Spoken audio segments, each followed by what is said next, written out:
I also want to talk about food today, being how this helped me with my journey with food. Because food has been my thing.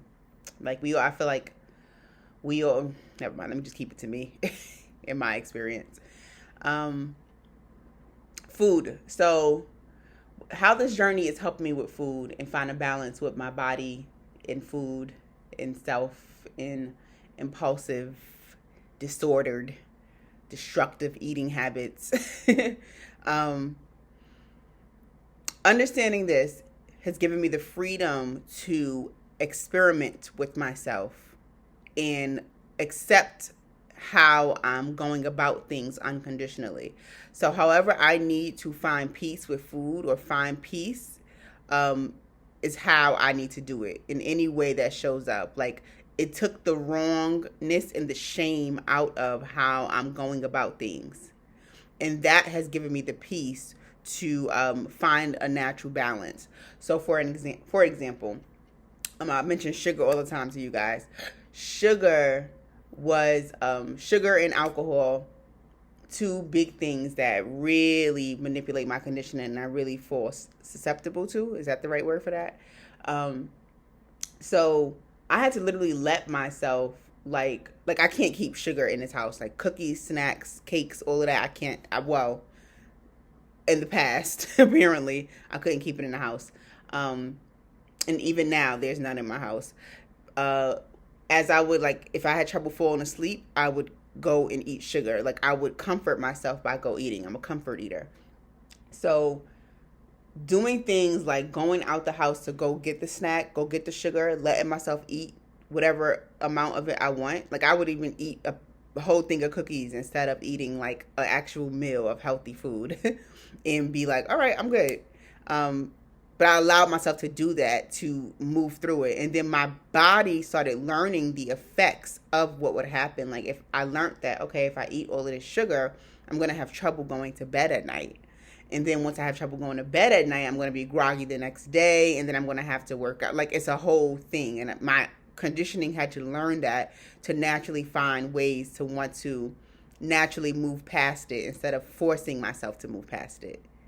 So hopefully that makes sense. This message gave me the freedom to try things in weird ways. I would even buy like chips and like warm the chips up and put like water or something like on the chips and make them like moist and like make it a whole experience. So I couldn't go through the chips fast.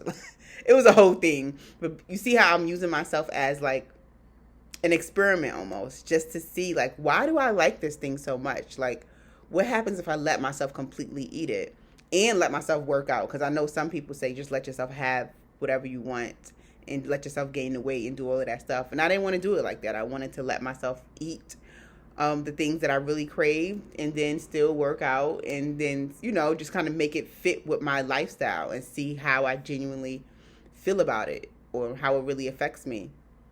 Even alcohol. I never went to AA. I read Annie Grace's This Naked Mind book, and that once I read that, she gave my conditioning enough understanding about the effects of alcohol where I started to want to naturally move away from it. But even then, I did it my own way. I would they sell kombuchas out here. It's a kombucha that has like 0.5% alcohol in it. It says it on the label. So it's still not completely alcohol free, but it's 0.5%. So the moments where I felt like I was really craving alcohol, I would let myself have one of those. And it would move me away from going to get a shot of tequila.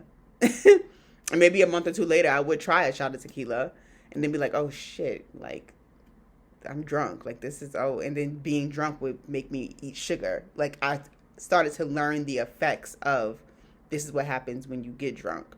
So what can you, what's the middle ground here? So point is, hopefully I just demonstrated that very quickly. Do what works for you.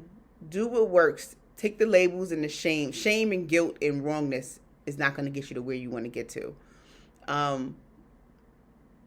Experiment with yourself and let yourself come to the understanding. Let your conditioning come to the understanding of what you want to do. So now I know I like the texture of I like I said, cakes and like chips, and I like carbs. So I work out. I like meat. So I'm not vegan. I'm not keto. I'm not anything. I know that sugar give, sets me on a bad spiral. So my makeup of my diet now, because I let myself try things and learn for myself, um, I'll do a good like sweet potato. That's a carb. It's healthy. It's natural. It's actual food. Grilled chicken, grilled fit. Like I went through the process of bad foods to let myself start appreciating and wanting healthy whole foods, and not having the shame of, but I want these cookies instead. And if I really wanted some cookies like today, I would get it, but my conditioner understands, if you eat these cookies, this is the next step from here. This is kind of how this goes. So you can accept that path if you want to.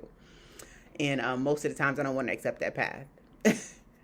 So yeah, finding a replacement, the kombucha for the alcohol,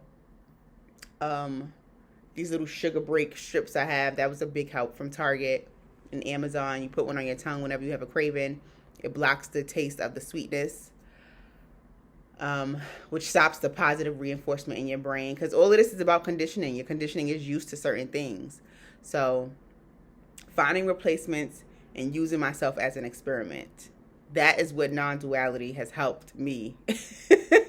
Has helped me along this journey with these issues that cause my biggest realm of suffering. So being a human,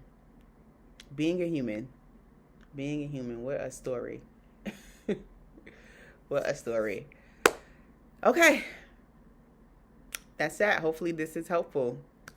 Continue to stay tuned. I will keep posting about my journey, my unfolding journey, the apparent unfolding of Kelly awareness. Stay tuned.